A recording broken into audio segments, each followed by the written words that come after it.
Hey everybody, back with session 2 for this thing to finish this up from the Death Dealer from yesterday. I saved it because of requests from everybody, so thank you for that. I'm glad you like watching it. We're not going to stay on for that long because I've got to get some table work done and a couple other things, but I'm going to share this over and we'll get started. I'm going to be finishing up this axe and the orc head down at the bottom there. So we're going to be coloring this piece here and then finishing up this guy and then the stoop at the bottom for the base. So I'm going to grab the utensils required here. And we're going to get right into this. So I've got an E13 here. I want to make sure I'm on cam.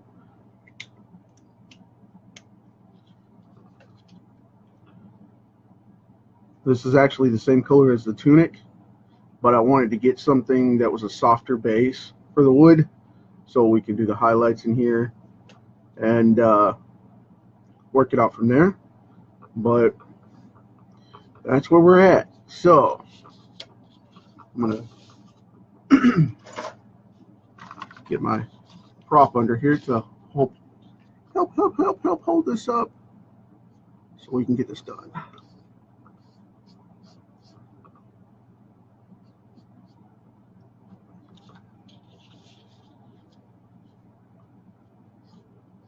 I appreciate the turnout yesterday. That was awesome. I know I ran on for a while. That was 2.5 hours, almost 3 hours of that to get this done, to hang out and show all the techniques, because people ask me all the time about that. But one of the cool parts of it is, you know, that's a lot of training in there that I don't normally share. So that was a cool hangout and little tutorial session. I'll be doing a little more of that today too here on this one. But yeah, I've got so much going on. People are questioning me about what's going on. So to touch base on that, basically I've got some trading cards to do, some signature stuff, which I don't do a lot of those. But I have a set specifically requested that I work on, so that's what I'm doing. And I've got about 5 or 10 of those to do today. And then on top of that, I've got 2 podcasts that I'm recording for later in the month to come out. So yeah, my regular podcast show's coming back. I did decide to do Comic Kickstarter, and we'll be doing Interfusion Marketing on the radio at interfusionmarketing.com. So, yep, those will be coming out pretty quick. So you'll be able to get a lot of cool stuff out of that. And let's see. Then got stuff falling off the side table. Then right after that, I've got a pretty cool little mix going of pages today. I've got 3 on the board. I've burnt through about 1.5 of them so far, and I've got to get back on there. But it's about 4:30 this morning, so that's always fun. And it's roughly 10 o'clock here. So today is moving along swimmingly. Let's see. I need my stuff for my armor here. Grabbing my markers, bear with me here. I'm grabbing the stuff for the axe head.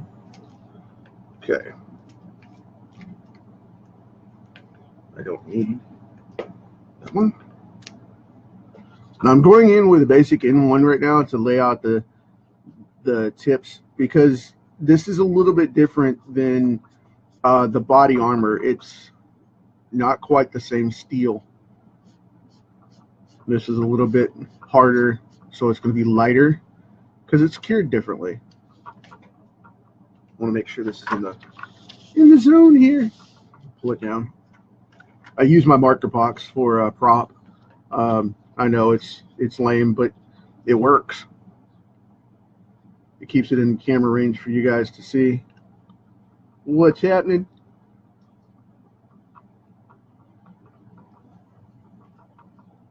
And I've changed my camera settings and my lighting like 4 or 5 times, but Facebook has decided to dim it down for some reason. So I think it's the standard quality they've switched to, because I've done so many of these now that they restricted me to standard quality instead of high def, and I film in high def. So they're trying to spank me that way, but and I don't like it.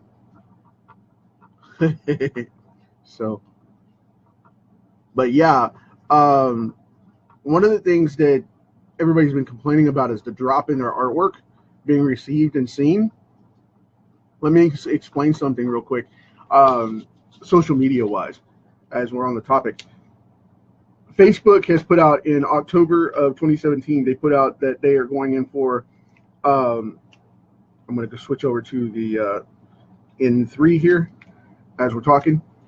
But anyway, they switched over the terms of service. And what they did was they said because so many people are using Facebook Live on their timelines, they're not using it on pages and the way they expected them to.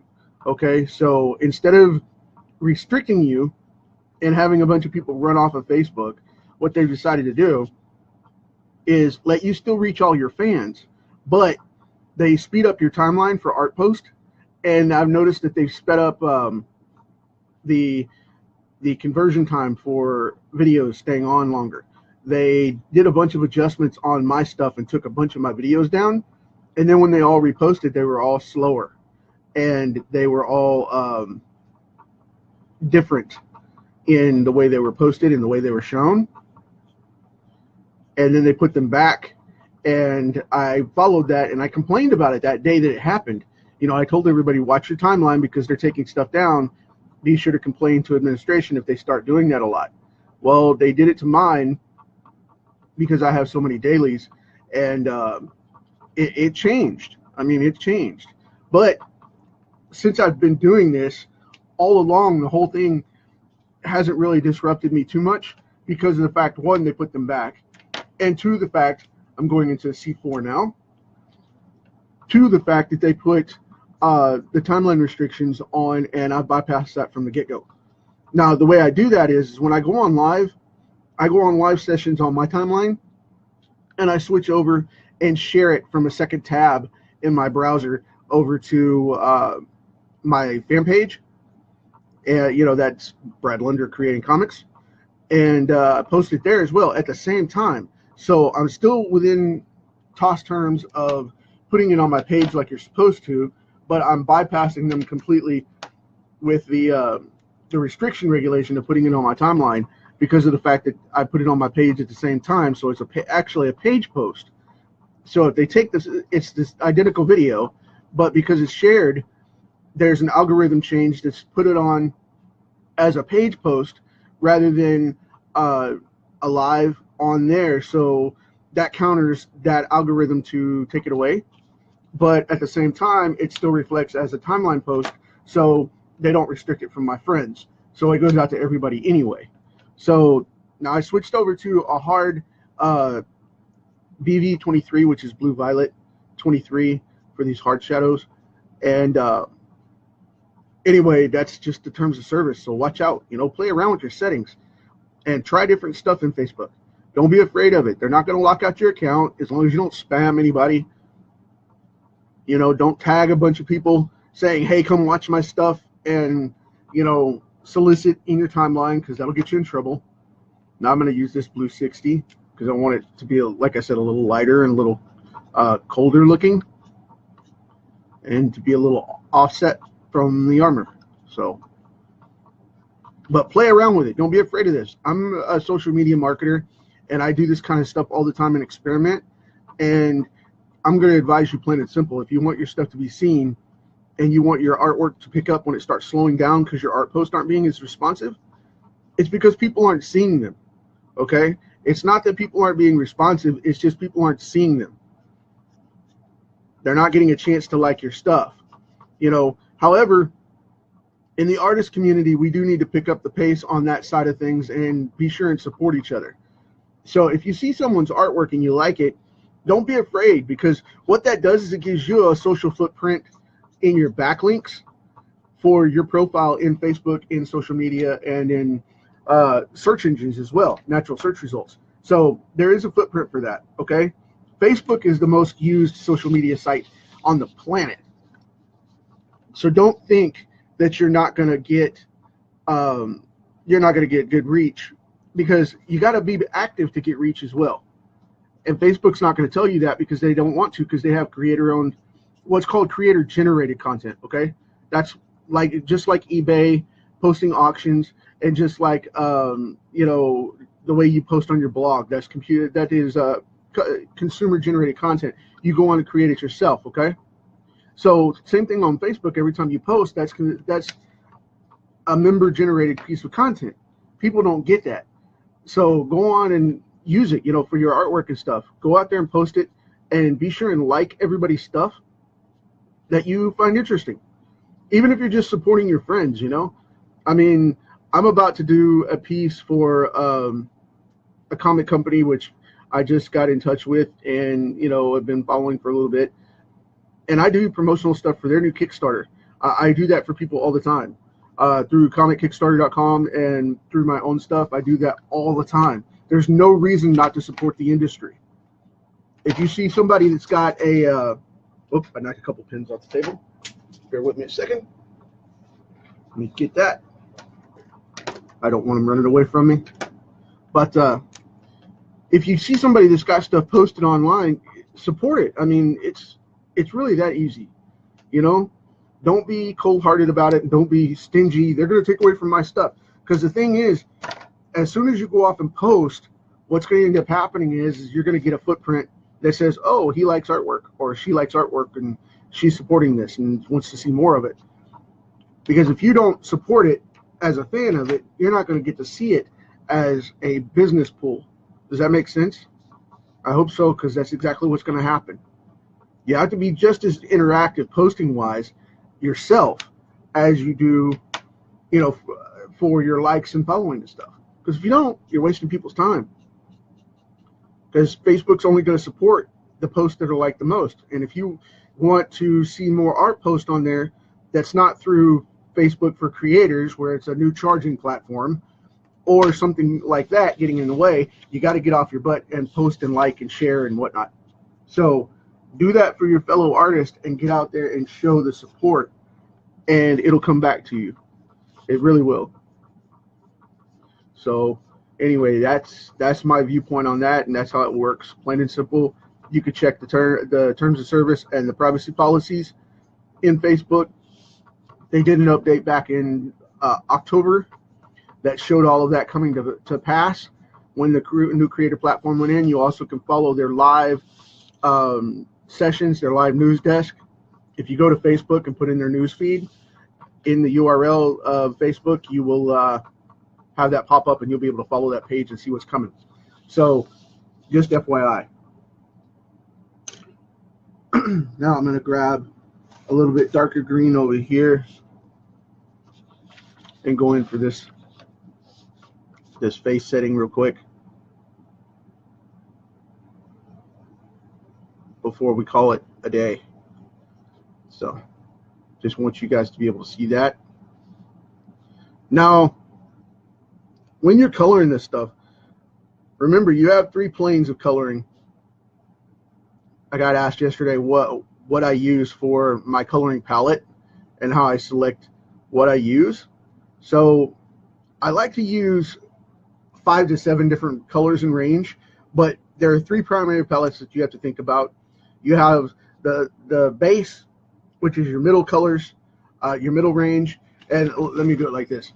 There's basically a line here, and you've got 1, 2, 3, 4, 5, 6, 7.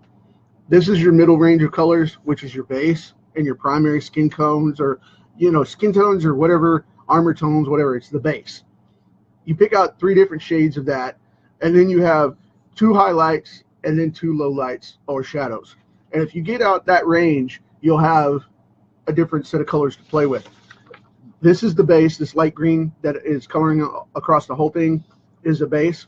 And then I go in with a couple of different shadings and shadow colors, which are for mood lighting and heavy shadows, which is on this end. And then I go in with like the white and maybe a really light green for the colored side of the highlights. So, I mean, I hope that makes sense, but that's pretty much where it's at. Wherever you've got shadows, you have 2 or 3 options. So you can go dark, and then you go really dark with the shadows, you know, next to the black and whatnot. And of course, black and white are on either end, but I tend to use a couple of lighter shades in between just to kind of break things up. But that's a personal choice. Figure out what works for you and do it that way. You know, that way it comes to life and knocks this out. Because the big thing that you don't want to have a problem with later is you don't want this to come back and bite you in the butt because you didn't shade something or shadow something, and it's like, oh, I could have done that so much better. Well, if you would have shadowed it, you wouldn't have had that problem. You know, if you'd have done the lighting, the proper lighting. So study lighting and studying the coloring methods that you can use. It'll pop it out tenfold. I mean, a lot of guys go, well, you know, I don't color like that and I don't do that, and I say that too. And you know, pick what works for you, because if you don't, then it'll be really bland and flat. And I've actually had pieces come out where I've been critic swamped, as I call it, not critiqued, but critic swamped, because of the fact that I've had critics come after me for it and just rip me a new one. I've had a couple of editors come after me that way too over the years and tell me, you know, flat out, your stuff looks flat. You need to color this way and do that, and stop coloring and just pencil. And you know, the people, everybody's got an opinion, so keep that in mind. But then on top of that, think about what your fan base's opinion is, because that's the one that matters, because they're the ones that buy your books. So think about that. And, you know, what are they going to say? Don't be paranoid about it or weird about it, you know. Just keep in mind that other people are reading this stuff and checking it out, and you got to be accountable for that. I'm going to go one more green here. This one's a little darker, but it's a little more forest green, so it's popping up just a little bit, contrasting the color of the blood and of the hair just a little. And the reason for that is because when I go in with the black, that'll wash that out. Because it's like, why do you want to make him cartoony? I hear that a lot because I use really bright colors. It's like, that's too bright. I just want to contrast the dark that's there and lighten it back up just a little bit before I go in with the black to really make it cover. Now I know this looks like I'm just scribbling on generically, which I am, because I'm just highlighting it so that I can go back in with this mustard color. This is a mustard gold type of color to highlight it and bring out the yellows in his skin just a little, because he's still green, but I want it to have that pea green kind of, you know, kind of thing happening. The reason for that is because I want him to look like he's been out in the sun, which is going to bring out the vitamin D in your skin, the vitamin D and E, and it's going to make you have a golden look. That's what gives you that tan, because it brings it to the surface, and it basically cooks the oils and turns you brown. So if you get into heavy tanning, don't do that. Wear sunblock. Be safe.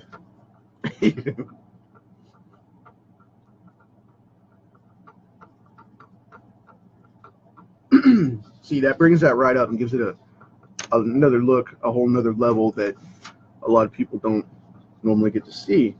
Now I'm going to go in with this one, and it's kind of blue. And the reason for that is because I want it to have, like I said, just a little bit of a blue-gray look when I go in with the black. And it'll pop it out just a little bit, because this will show a bruising effect, which is what I want. Because if you get a dismembered body part, just like anything else, it's going to start to turn colors and look a little wonky and whatnot. And the reason for that is because the blood is pooling in places. I know that's a gross thing to talk about, but it is what it is. It's part of learning how anatomy works for the artwork. You know what I mean? So you need to know that. Now, I'm going to grab, what did I do with it? I have a really heavy brown right over here. And this is going to show more of that, like I said, that vitamin D and E coming out. And more of that turned stagnant color. And it's also going to give that brown, muddy gray look that most people like to see in orcs. Because it's almost like the way people do things in coloring and stuff like that since Lord of the Rings came out and a couple of others in there. You know, a lot of people go off and do the whole eel skin, as it were. So, let me see here. Getting a little reverberation in my microphone, I think. Let's see.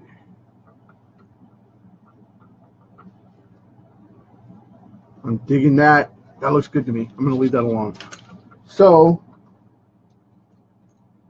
now I got to go for the grays. And I think I'll go straight to black. Bear with me a second. I'm grabbing my black if I can get it out of the stack of pencils here. I've got them on my side table rather than in the trays like it should, which is bad. Don't do that. Don't put your art supplies out of their cartons and containers all over the place. Keep them in a box. At bare minimum, keep them in a box so that you can contain your stuff in one place. I have 3 or 4 sets of these things just laying around at random in different workstations so that I have them wherever I need them. That is awesome. However, I did notice I have to get the nope, that's not the right one.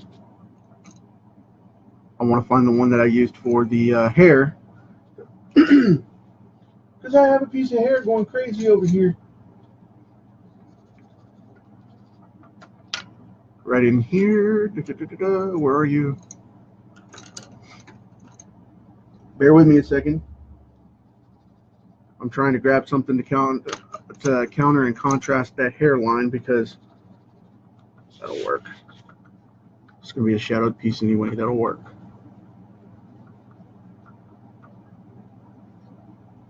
Because I missed that wedge of hair. And like I said, I was going to go in and shadow some of this anyway, so that one works just fine. And you don't want to do every piece, just offset a few. You know, as you shade hair, light hits it in different ways. So go in and just shade a couple like this at random.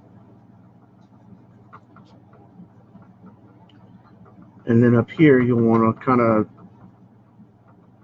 color all of it.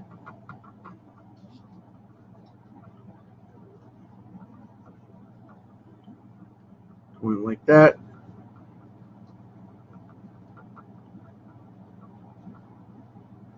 Now, the reason I said to color all of it down here is because the shade of the back of his hand is going to leave a bigger tint through here. That's why I went in hard up underneath the edge of the hand, and then I put bigger pieces down through here because of the fact that it's going to shade the underside of his hand.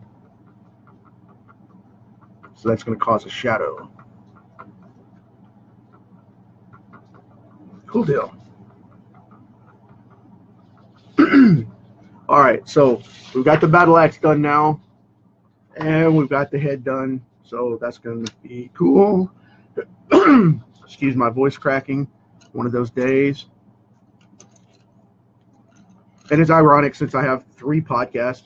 I was going to do 2, but now I have 3 because a friend asked me to come on one of his as I was recording one of mine this morning. So now I have 3 of those to do, which is always cool, though, because of the fact that it needs to be done. entertainment. Okay, wearing out this tip here so that I can get a smooth edge on it and really pull this together, because I'm not going to base coat this one because I want this to look like sandstone. So I'm going to go flat out straight into it with this color so that we can get it saturated here. Very cool, because it makes it look like sand, you know. The grit of the colored lead makes it look like sand, which is a great thing for me because it makes my job easier.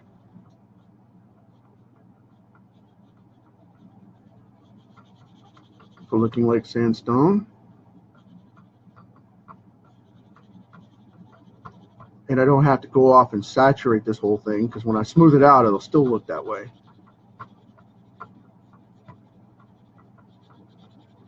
And it'll use the natural highlights in the pencil for not total saturation and breakdown on that. But anyway, I think we've got the idea here. Now, because this is cut, I'm going to go in this way, and I'm not going back and forth. I'm doing individual lines here, and the reason I'm pulling that in is so that whenever it gets blended down, it'll have that chiseled look. And this is something I picked up a long time ago from, I believe it was Art Thibert that mentioned this. But because he did coloring and stuff too on some of his work, and I mean, he's still out there working, but particularly when he was doing a coloring session, I saw him do this, and I was getting a ton of tips out of it. And see, again, it looks like it's a different grain that direction because of directional path, for one. For two is the fact that it looks like it's been ground on or cut on, and because it adds those sections, like it looks like it's been scraped here up to that point, and then scraped here, and then scraped, you know, like it's been refined. And that's one of the things that comes off really quick in the definition of the finished piece. So always use your stuff. Got to go the same direction as we went with this one here. Always use your markers and your paints and your pencils to give textures and help you out, because they'll give it to you very easily. Try to tip back to the side here so I get that same gradation. Ding. Okay, cool. Now on this one, I'm going to do the same thing that I did over here, except I'm going to do it this way.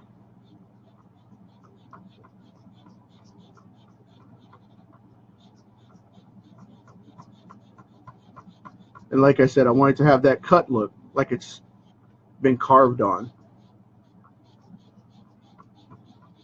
by a stonemason. And it gives it that edge. So, and then when I blend it down, it'll go that direction too, so it'll come out really slick. Carry that right over to the edge of that black. Try not to go over too much. So we don't want gold standing out on the black. Now with this one, I'm going to go in opposite direction here. I think I'm going to go this way to do the same thing. And because that's a break right there, go a little bit different direction. Just shake things up a little bit, go a little bit different direction to show different edges.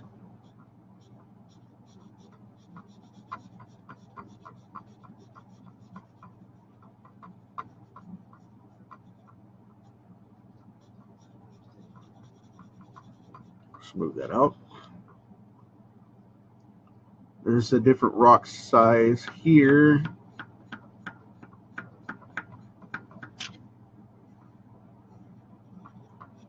There we go. Cool deal.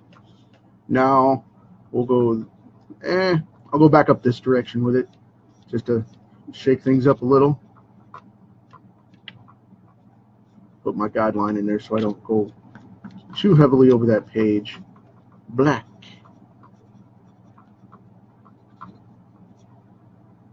Let's see. I think we'll go up and down for this one again.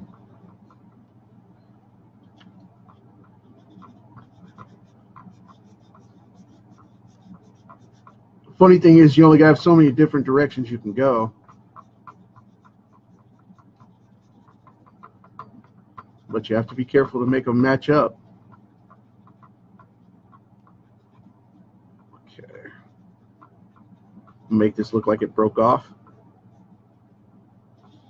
So we can go any direction with that because it's a break. None of those edges will be smooth.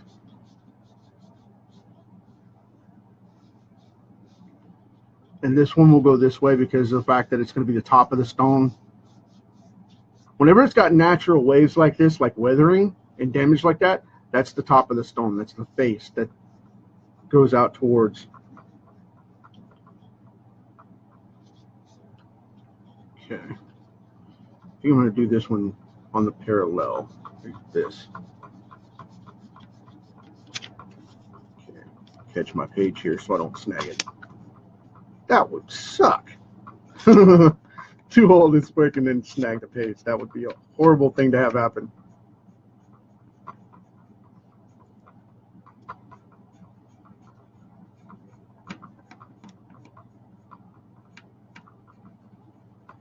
Okay, now we've got that going, and then we'll do these in different directions where they show fragmentation and break.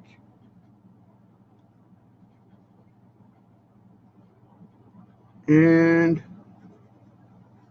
color this one down solid and dark. Now the funny thing about this sandstone is you have to be careful with it. I'll turn it this way so you guys can see it easier, I hope. One of the things about this is if you watch, I'm going to move the camera just a little bit. There we go. Cool deal. If you check out the way sandstone works, it's got like 20 different colors in it. It has oranges, it has browns, it even has pinks to an extent. So what I'm going to do is I'm going to use these guys, and we're going to knock this out real quick because I've already been on for like 30 minutes and I want to get this done.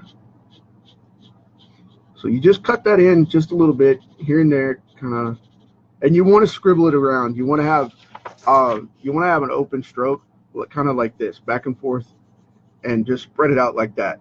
It'll blend down great. Just go in like that, add the highlights, and what that'll do is that'll bring in more of the yellows and pop out some heavier colors for you. You don't want to saturate it because then it defeats the purpose of the gold being involved.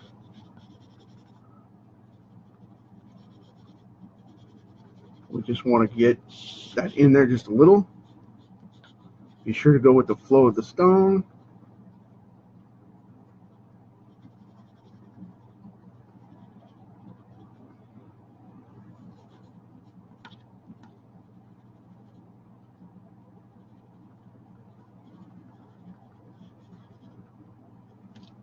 Okay.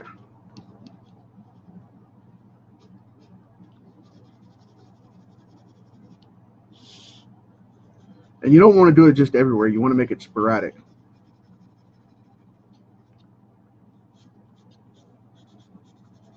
Because then when you get that going, it makes it pop up. Got that one done. And the darker you go, you want to use less and less, okay?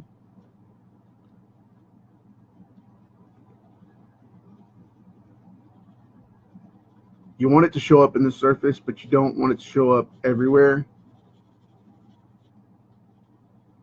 Ideally, you want to show it up in hard edges that you want to pop out.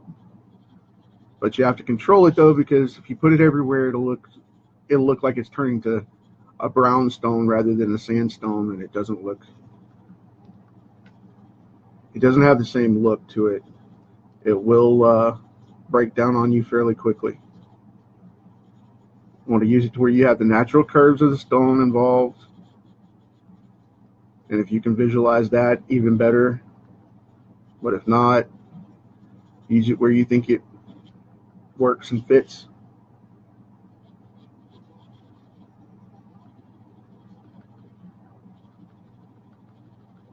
Specifically in shadow areas, it'll work really well for that, because he's standing on top of that there, so we want to have it pull out just a little.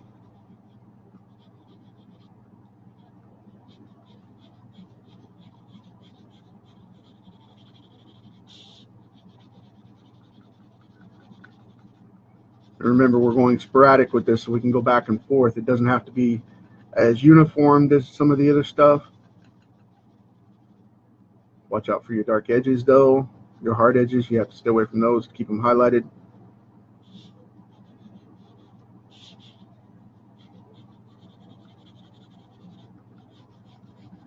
I'm going to make this look like it slopes a little bit from the cut. So what you want to do is you want to go in a little bit darker.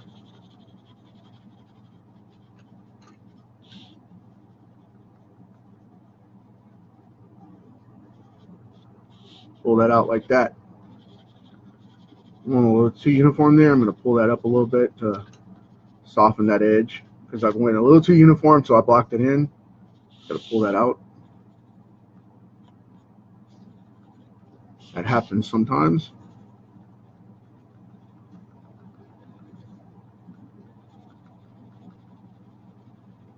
Making the edge on that stone to pop out like it's got a shadow, like it's got a lip to it from that piece right there. Cool deal.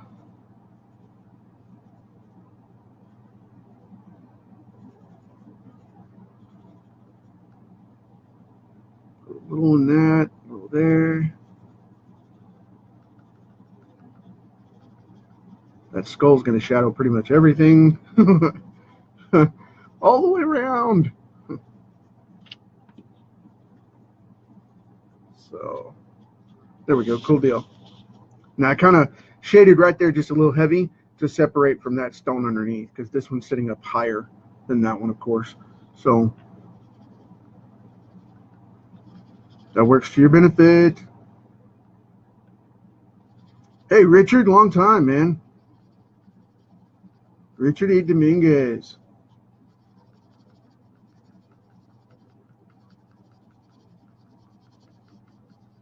Old comic buddy from Texas. I used to collect his all of his Gato stuff. His Black Cat stuff is freaking awesome.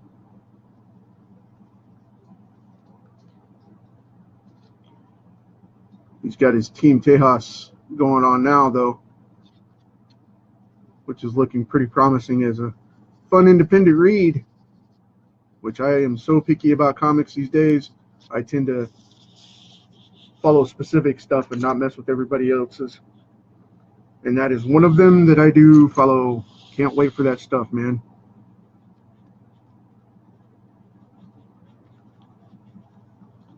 When I'm back down in the Mesquite area, I'll have to get you, get in contact with you, and we'll get together and sit down and powwow.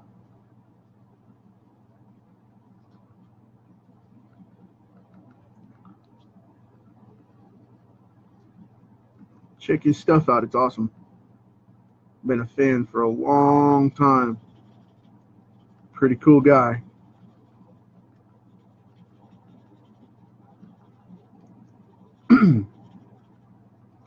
The funny thing is, he has one of the best black and white books.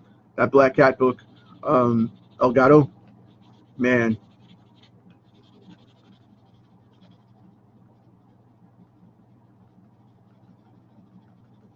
El Gato Negro, the Nocturnal Hero. Gotta check him out.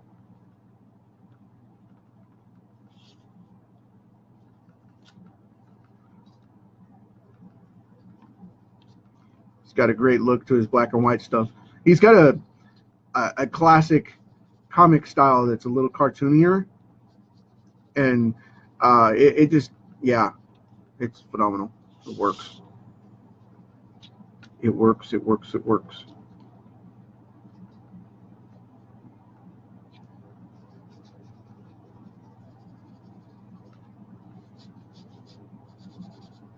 Funny thing was, is that was one of the guys that his book actually helped inspire me to do independent comics on a comfortable level. Because I was like, I don't want to do independent comics. Nobody buys them. And then this guy was selling out like crazy. I was just like, yeah. And this is back in the mid-90s after the boom bubble burst and everything just went to crap. And he was still selling books. So, yeah. Very inspirational.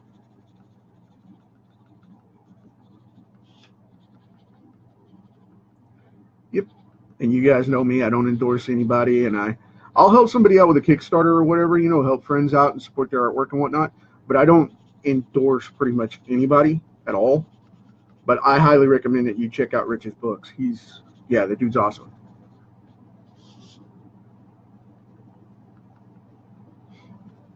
Yep. Check him out. Check him out. Okay. Cool deal. I think that's going to work. Now, overall, I'm not going to do the background. I'm going to leave that open for now. But as you can see, over 2 sessions here of messing around, talking 90 miles an hour and not really drawing like I should be. Because I could do this in about an hour if I sat down and did the whole thing from start to finish and didn't mess with it and just worked. But I love hanging out with you guys and doing this, and I get asked to do these things all the time. So here's where we're at, folks. This is the Death Dealer, and this thing will probably end up the cover of my sketchbook. I am a huge fan of Frank's, been a long time fan of his paintings and his work, especially his Conan stuff. Frank Fazetta, by the way, is who I'm mentioning. And if you guys get a chance, check out his stuff online, check out the art museum. You can talk to Lori about that and get going on there. Get into this stuff, man. Get into it. Check out the different ranges of what you can do. I've been doing this for 268 days now. This session right now is my 268th live daily session in a row. Thank you guys for supporting this so much. And we're not done yet. I'm going to do another one this afternoon for the cards that I've got to get colored up, and a couple of new cards that I'm going to be drawing. Excuse me. So with all that said, thank you for hanging out with me, and I'll catch you later on in the afternoon. Take care.